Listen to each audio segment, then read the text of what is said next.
Hello. Welcome along to Adventures in Pop, episode 193, I do believe. My name's Simon Jacobs, and you are extremely welcome. And if you haven't subscribed and you like this kind of thing, then thank you, and why don't you? Nothing bad will happen. It's only good things. It just helps, keep things ticking over. And if you have subscribed, well, thank you. I love you. A couple of things. I want to just do a quick update, and then I want to talk about boy bands. The update is simply to say that last week I released a track called Stir the Pot, the fourth single from my latest collection of more dancey records, and it's ever so good. It's a bit of a disco classic. Please go and check that out. And Goldhawk Foxes have released a number of tracks and will very shortly, I think, let me just check a date for that, in fact. Let me see, in a couple of weeks' time, we'll be releasing Hate the Fact You're Loving It, which will be coming out in a couple of weeks, as I say. So, check those out. Thank you. As I say, I want to talk a bit about boy bands because a documentary has popped up on the BBC. You can find it on the iPlayer. It's called Boybands Forever. It's in 3 parts, an hour long, each part's an hour, and it kind of chronologically takes us through from the beginning of the 90s, in the first episode focusing on Take That and E17, pretty much exclusively, in later episodes featuring Five and Blue and Westlife, etc., and gradually takes us through the 90s into the early noughties.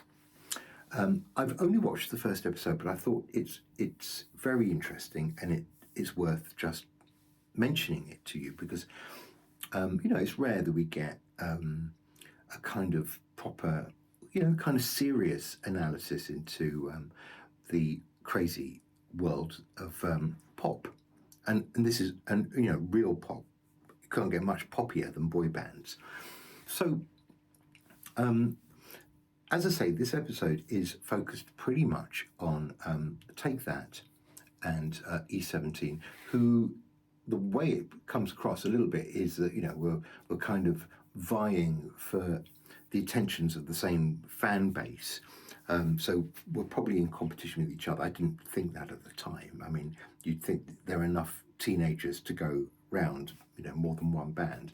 But anyway, be that as it may.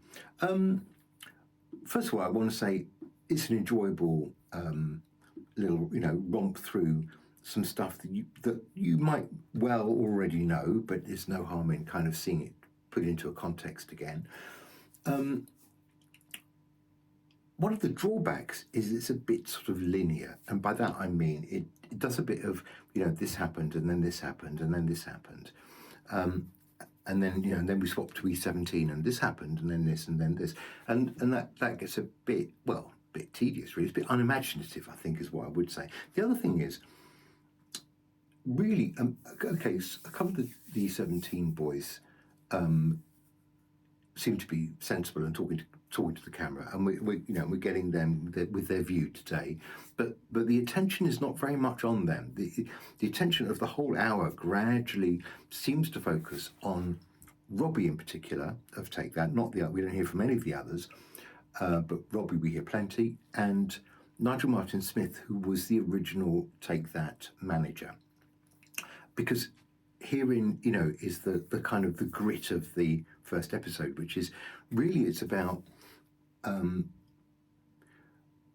Robbie, I think, just questioning to what extent was anybody there to kind of safeguard in those early crazy days, against the crazy level of fame that they got. Robbie was the youngest of them. He was 16, 17, suddenly outrageously famous, knows that he's got talent, but is being a bit pushed back because this is Gary's band. And what the documentary talks about and what Robbie talks about is basically going off the rails a bit and being fairly addicted to some drugs, some sorts of drugs, whatever they were, and alcohol, and using that as a crutch when things got a bit crazy, which they did pretty quickly for those Take That boys. Yes, there were, and it tells us a little bit about, there were a couple of real flops before things started to take off. But when they took off, I think they had, 7 number ones in about 3 or 4 years. So they did spectacularly well.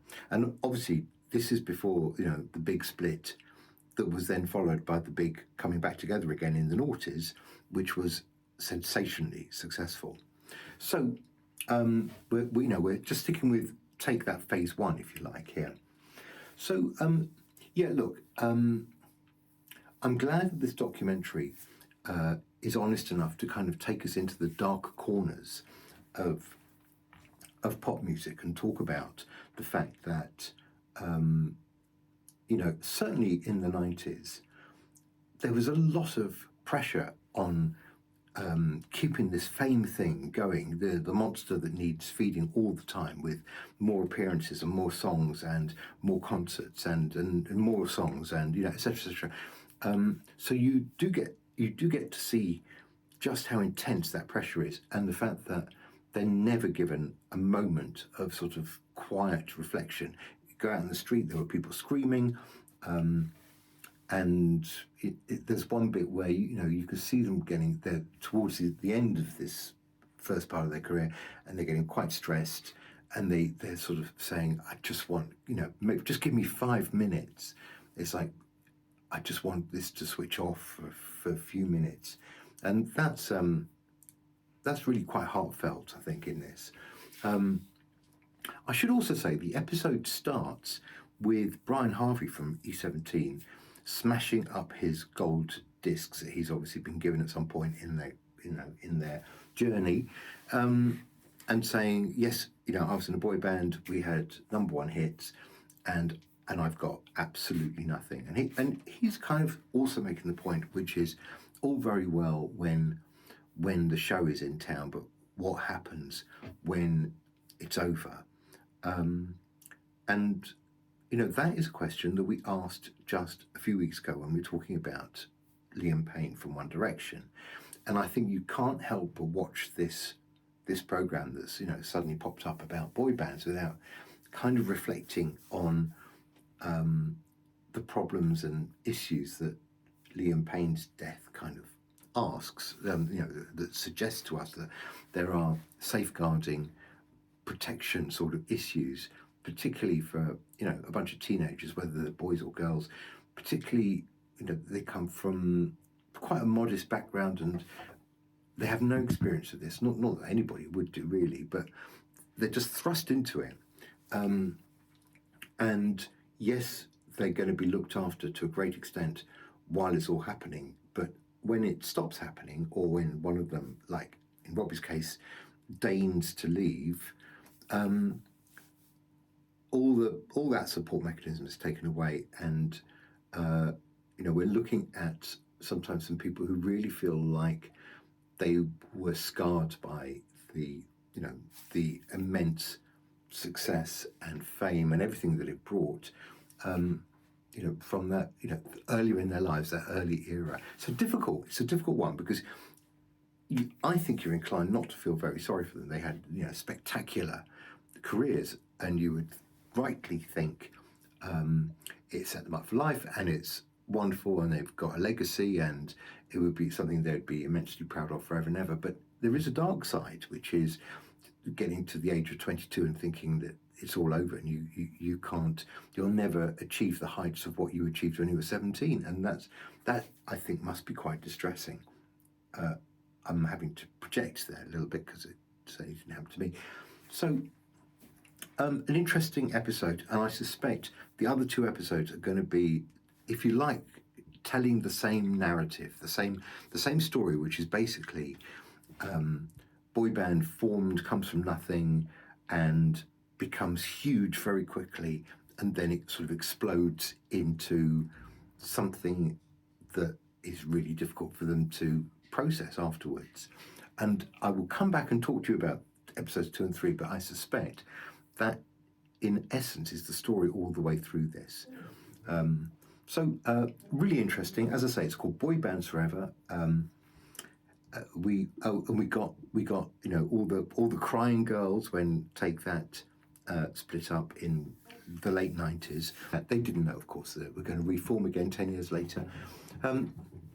But as I say, a good episode to watch, and I'll come back and have a chat with you about episodes 2 and 3. In the meantime, you have a very, very good end of November, Thanksgiving if you're in America, and I'll be right back in the next few days with an update from Adventures in Pop. See you later. Bye-bye.